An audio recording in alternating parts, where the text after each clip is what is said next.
If you've ever considered inviting someone on vacation because you feel sorry for them, let this be your cautionary tale. I've always been the kind of person who wants to fix everything. The kind of friend who will swoop in when you're going through it, whether that means showing up with takeout or planning something bigger. So when my best friend was having the worst stretch of her life, a breakup, problems at work, some family drama, I thought, why not get her away for a while? I'd been saving up for a vacation for months. I imagined beaches, good food, and late-night talks that would help both of us unwind. She cried when I offered to cover most of the trip. I honestly felt good about it, like I was doing something kind and maybe giving her a chance to recharge. I didn't realize I was basically volunteering to be trapped with a human tornado of negativity. From the moment we got to the airport, I started getting that sinking feeling. She was late to check in because she was on the phone yelling at her ex. She snapped at the airline staff when her bag was overweight. By the time we got through security, she'd already told me she wished she hadn't come. That was day one. I kept thinking maybe she'd settle down once we got to our destination. Maybe she was just stressed. Maybe the sunshine and cocktails would help. Reader, it did not. I've never spent so much money to be so thoroughly miserable. We'd booked a cute little Airbnb close to the beach. It was exactly the kind of place you imagine when you think of a peaceful escape. White walls, a little patio, a hammock. But she found something to complain about within the first hour. The sheets feel cheap. The bathroom smells weird. Why did you pick this place? I told myself to breathe. She was having a hard time. I could be patient. It became clear by day 2 that this was not a temporary funk. This was who she was when there was no one else to perform for. Every meal turned into a power struggle. She didn't like any of the restaurants I suggested, but when I asked her to pick, she'd shrug and say, "I don't care," and then criticize wherever we ended up. She complained about the sun, the sand, the fact that I wanted to walk around and explore. She spent most of her time doom-scrolling her ex's social media and narrating all of it out loud to me. It wasn't just the negativity, it was the entitlement. I paid for almost everything. She didn't say thank you once. When I gently pointed out that maybe we could do something fun to lift the mood, she snapped, "Not everyone can just pretend to be happy." By day 4, I was exhausted. She refused to go to the beach with me because she was too tired, but then complained I'd left her alone. When I offered to order delivery so we could eat in, she rolled her eyes and said she wasn't in the mood for junk. The cherry on top was that every night, she'd monopolize the living room to have loud FaceTime calls, pacing and ranting, while I sat in the bedroom listening to it echo through the house. I'd look around at the pretty little Airbnb and think about how many hours I'd worked to pay for this trip, how much I'd looked forward to it, how I'd imagined we'd make good memories. Instead, I was stuck with someone who seemed determined to make everything feel like an inconvenience. By the end of the week, I was counting down the hours until we could leave. I'm not proud of how petty my brain got by the last couple days, but you can only absorb so much ingratitude before something in you starts to crack. One morning, we were supposed to have brunch at this little cafe I'd been excited to try. She was still in bed, scrolling her phone. "Hey, do you want to get moving so we don't lose the reservation?" I asked gently. She sighed dramatically and muttered, "God, you're so controlling." I stood there, staring at her, thinking about how I'd bent over backward to make this trip happen, how I'd watched my bank account shrink, how I tried to stay patient, how I'd bitten my tongue every time she found something else to complain about. And in that moment, something shifted. I realized that I didn't owe her any more of my energy. I didn't owe her my sanity. And I certainly didn't owe her a comfortable flight home. We had booked seats together, window and aisle, so we could chat or nap or whatever. But now the thought of spending one more hour pinned in beside her made my skin crawl. I didn't want some grand confrontation. I didn't want to fight.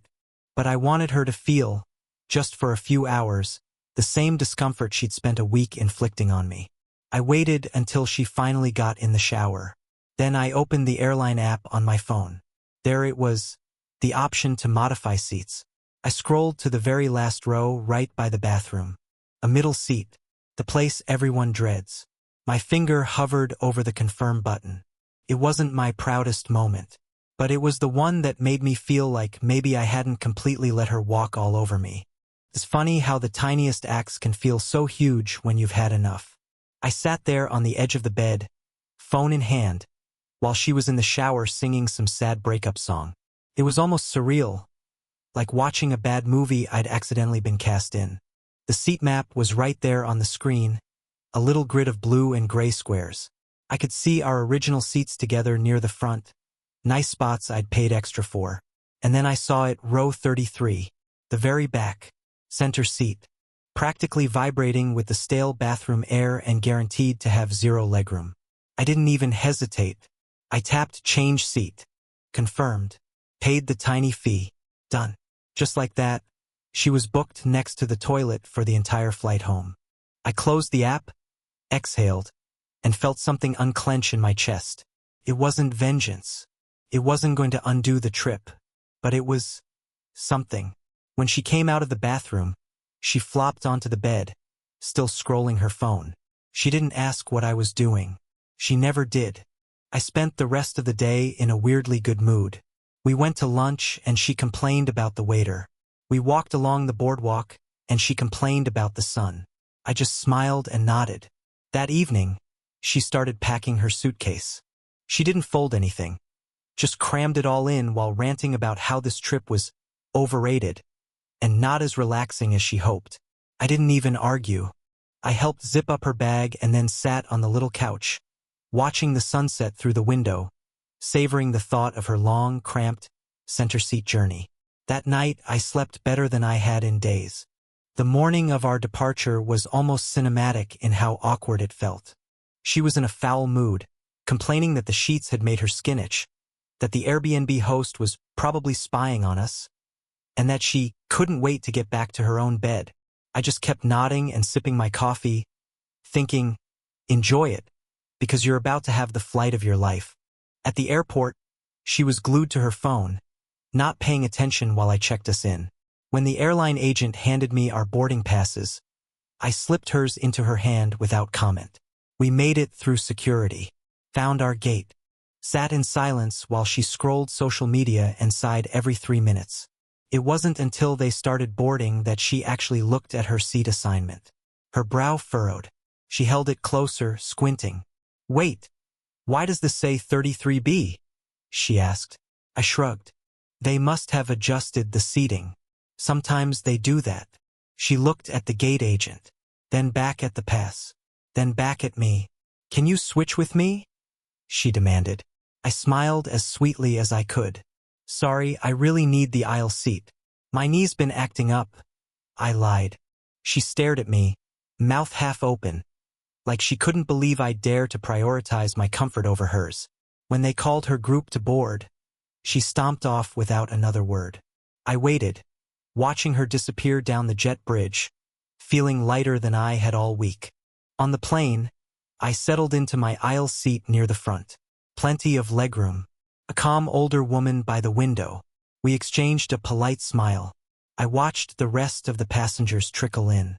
Then, right before the cabin door closed, I caught a glimpse of her in the very back, wedged between two strangers, her elbows pinned, her face thunderous. Perfect. For the entire flight, I read my book, sipped ginger ale, and pretended the week hadn't been a total disaster. When we landed, she barely waited for me at baggage claim. She muttered a flat thanks before grabbing her suitcase and storming toward the exit. That was the last time I saw her in person. In the weeks since, I've thought a lot about that trip, about why it felt so crushing. I used to think I could rescue people if I just loved them enough, that if someone was struggling, it was my job to pour myself out until they felt better. But the truth is, no amount of kindness can fix someone who doesn't want to be better. She was miserable, and she wanted company in her misery. And when I didn't join her there, she made sure I still suffered for it. I've replayed that moment, when she realized she'd be spending 5 hours wedged between strangers by the bathroom. More times than I'd like to admit. It was petty. It was childish. It was a little bit mean, but it was also a line in the sand. I'd given her every benefit of the doubt. I spent money I couldn't really afford. I'd listened, supported, and tried to be patient. And in the end, she still made me feel like a villain for not being miserable enough to match her mood. So I rebooked her seat. I let her stew in her own negativity, 33 rows away from me. And when I think about it now, I don't feel sorry. Sometimes petty revenge isn't about making someone hurt. It's about reminding yourself that you don't have to carry someone else's baggage just because they're determined to dump it on you. Would I ever do it again? No. Because next time, I won't be bringing them along in the first place. That's the real lesson. Leave messy people at home. Otherwise, they'll bring their mess wherever you go and expect you to foot the bill.